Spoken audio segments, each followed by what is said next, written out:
Assalamualaikum warahmatullahi wabarakatuh. Kami dari kelompok 1 akan membahas mengenai sengketa bisnis. Perkenalkan, nama saya Emika Kristina Haji dengan NIM 190503003.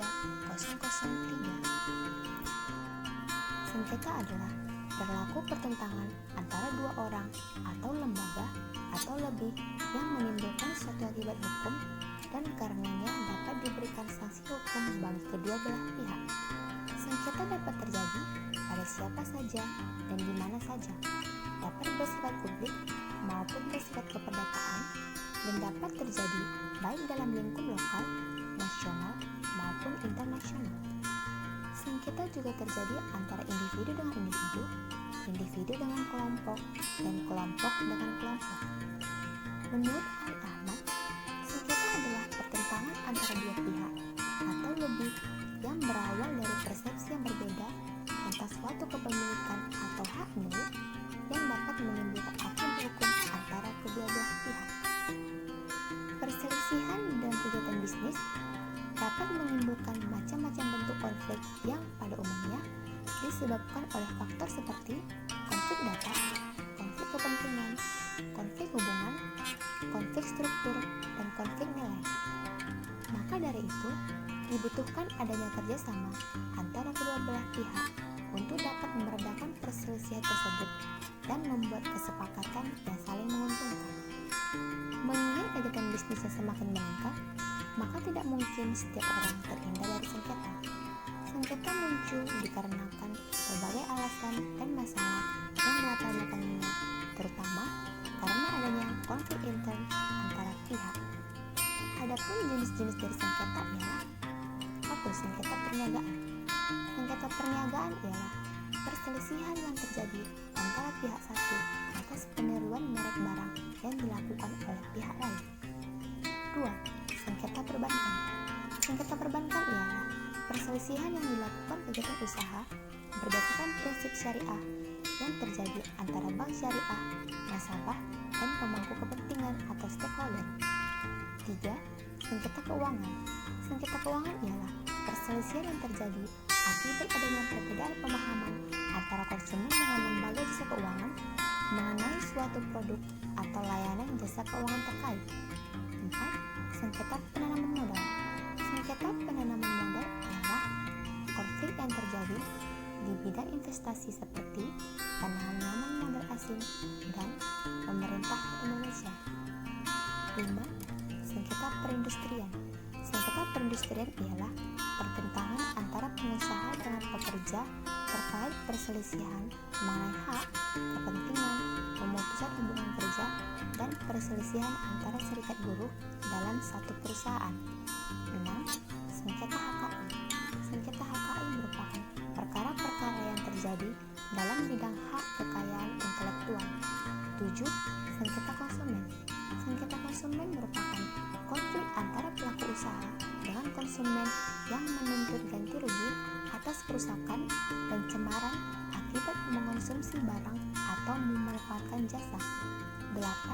Sengketa kontrak. Sengketa kontrak ialah perselisihan yang terjadi dalam kontrak kerja konstruksi. 9. Sengketa pekerjaan. Sengketa pekerjaan ialah konflik yang terjadi dalam kegiatan pengikatan penyelenggaraan pekerjaan. 10. Sengketa perburuhan. Sengketa perburuhan ialah perselisihan yang terjadi antara pengusaha dan buruh. 11. Sengketa perusahaan. Sengketa perusahaan ialah konflik yang terjadi pada pelaku usaha yang mempengaruhi proses bisnis. 12. Sengketa hak. Sengketa hak ialah perselisihan yang terjadi kepada seseorang atas hak yang ia punya terhadap orang lain. Assalamualaikum warahmatullahi wabarakatuh. Perkenalkan, nama saya Siti Fifah Fajra Damanit dengan NIM 190503005. Saya di sini akan menyampaikan tentang sumber-sumber sengketa bisnis. Baiklah, semakin meningkatnya kerjasama bisnis, menyebabkan semakin tinggi pula tingkat sengketa di antara para pihak yang terlibat dalamnya. Sengketa bisnis dapat terjadi apabila adanya yang pertama, wanprestasi atau pelanggaran kontrak, yang artinya tidak dipenuhinya prestasi atau kewajiban yang telah ditetapkan oleh pihak tertentu dalam suatu perikatan atau kontrak, baik yang didasarkan dari suatu perjanjian maupun perikatan yang timbul karena ada undang-undang. Yang kedua, salah satu pihak melakukan perbuatan melawan hukum yang mengakibatkan kerugian material pada pihak lain. Yang ketiga, sengketa itu bisa terjadi apabila ada kesalahpahaman tentang suatu hal mengenai kontrak. Yang keempat, adanya perselisihan pendirian tentang suatu hal. Adapun sumber-sumber hukum mengenai sengketa bisnis pada lembaga peradilan dan maupun non-peradilan. Yang pertama, lembaga peradilan. Dalam suatu lembaga peradilan terdapat beberapa undang-undang yang mengatur tentang soal sengketa bisnis, seperti UU Nomor 48 Tahun 2009 tentang kehakiman, di mana inti dari undang-undang ini ialah kekuasaan kehakiman adalah kekuasaan menurut Undang-Undang Negara Republik Indonesia tahun 1945, merupakan kekuasaan yang merdeka yang dilakukan oleh seorang Mahkamah Agung dan Badan Peradilan yang berada di bawahnya dalam lingkungan peradilan umum, lingkungan peradilan agama, lingkungan peradilan militer, lingkungan peradilan usaha negara, dan oleh sebuah mahkamah konstitusi untuk menyelenggarakan peradilan guna menegakkan hukum dan keadilan. Yang kedua, ada Perma nomor 2 tahun 2015 tentang cara penyelesaian gugatan sederhana, di mana isinya itu ialah bahwa pengadilan dilakukan dengan sederhana, waktu yang singkat, dan dengan biaya yang murah. Dalam Perma ini tuliskan nilai gugatan material maksimal sebesar 200 juta. Dan alur dari pendaftaran gugatan juga terbilang mudah, yaitu yang pertama, membayar panjar biaya perkara. Yang kedua, melampirkan bukti surat dan surat dilegalisasi. Yang ketiga adalah mengisi belangko gugatan. Kemudian selanjutnya ialah ada lembaga non-peradilan, di mana dalam lembaga non-peradilan juga ada beberapa undang-undang yang mengatur soal sengketa bisnis, seperti UU Nomor 30 Tahun 1999 tentang arbitrase dan alternatif penyelesaian sengketa, yang berisikan yang pertama, arbitrase adalah cara penyelesaian suatu sengketa perdata di luar peradilan umum dan didasarkan pada perjanjian arbitrase yang dibuat secara tertulis oleh para pihak yang bersengketa. Kemudian, para pihak adalah subjek hukum, baik menurut hukum perdata maupun hukum publik. Kemudian, perjanjian arbitrase adalah suatu kesepakatan berupa klausa atau klausula arbitrase yang tertentu suatu perjanjian tertulis yang dibuat oleh para pihak sebelum timbul sengketa, atau suatu perjanjian arbitrase tersendiri yang dibuat oleh para pihak setelah timbul sengketa. Lalu arbiter adalah seorang atau lebih yang dipilih oleh para pihak yang bersengketa atau yang ditunjuk oleh lembaga arbitrase untuk memberikan putusan mengenai sengketa tertentu diserahkan penyelesaian melalui arbitrase. Kemudian, lembaga arbitrase adalah badan yang dipilih oleh para pihak yang bersengketa untuk memberikan putusan mengenai sengketa tersebut dan juga dapat memberikan pendapat yang mengikat. Kemudian, putusan arbitrase internasional adalah putusan yang ditentukan oleh suatu lembaga arbitrase atau arbiter. Kemudian, alternatif penyelesaian sengketa adalah lembaga penyelesaian sengketa atau beda pendapat melalui prosedur yang disepakati oleh para pihak, yakni penyelesaian di luar pengadilan dengan cara konsultasi, negosiasi, mediasi, konsiliasi, ataupun penilaian ahli.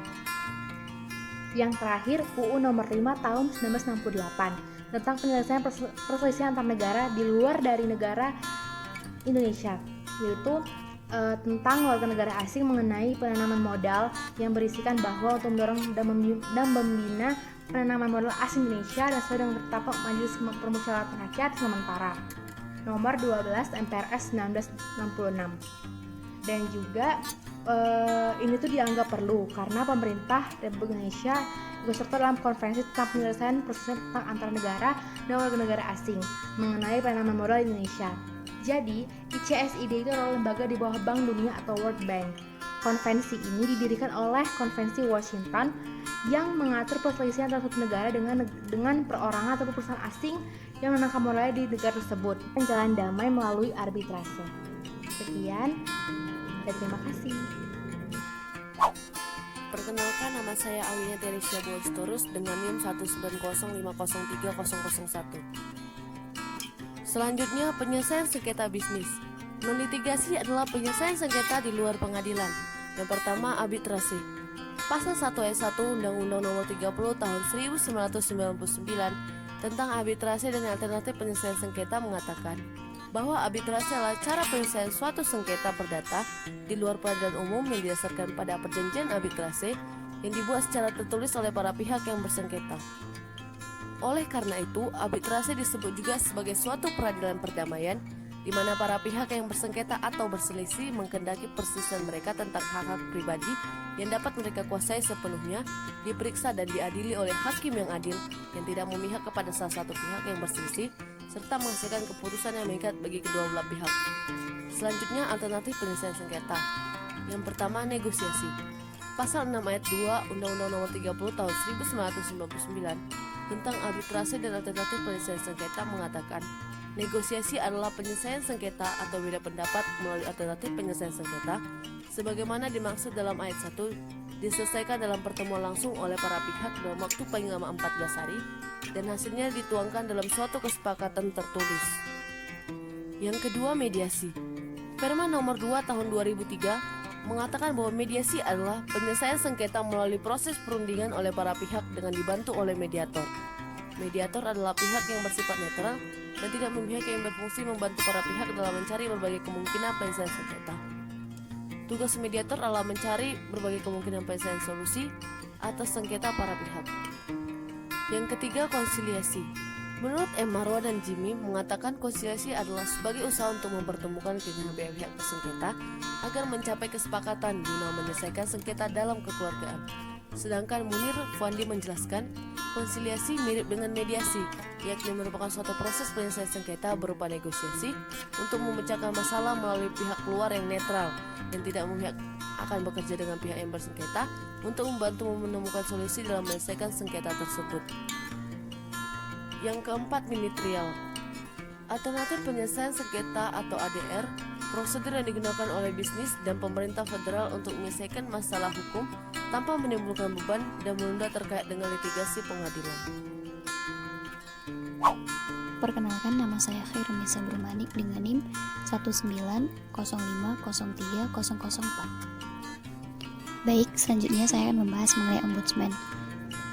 Menurut Undang-Undang Republik Indonesia Nomor 37 Tahun 2008 tentang Ombudsman Republik Indonesia, didefinisikan bahwa Ombudsman adalah lembaga negara yang mempunyai kewenangan mengawasi penyelenggaraan pelayanan negara dan pemerintahan, termasuk yang diselenggarakan oleh BUMN, BUMD, Badan Hukum Milik Negara, serta swasta atau perseorangan yang diberi tugas menyelenggarakan pelayanan publik tertentu yang sebagian atau seluruh dananya bersumber dari APBN atau APBD.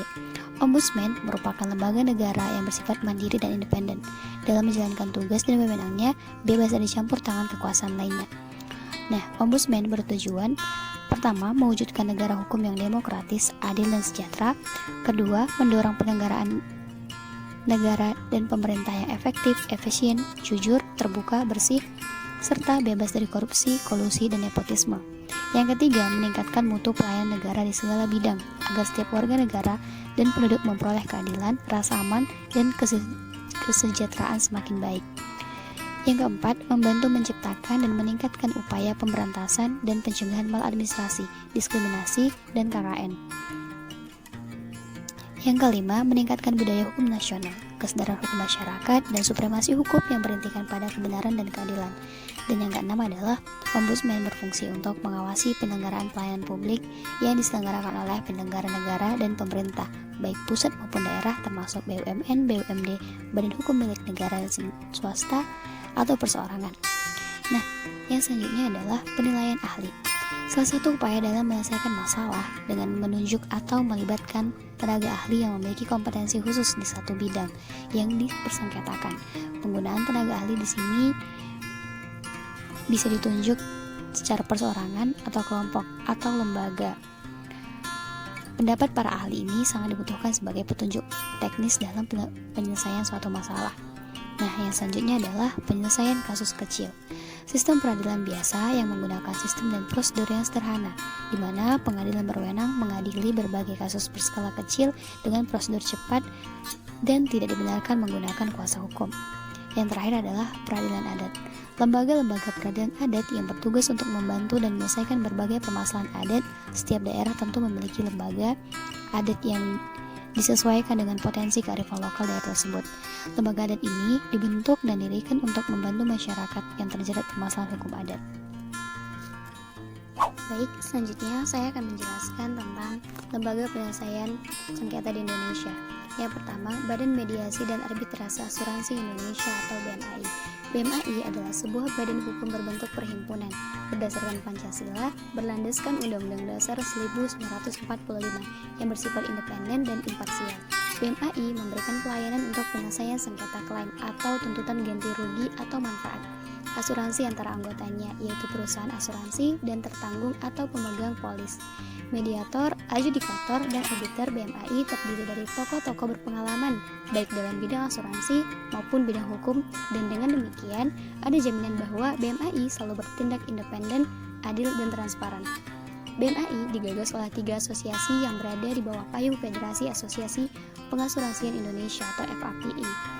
Ketiganya adalah Asosiasi Asuransi Jiwa Indonesia, Asosiasi Asuransi Umum Indonesia, dan Asosiasi Asuransi Jaminan Sosial Indonesia. Yang kedua, Badan Arbitrase Pasar Modal Indonesia atau BAPMI.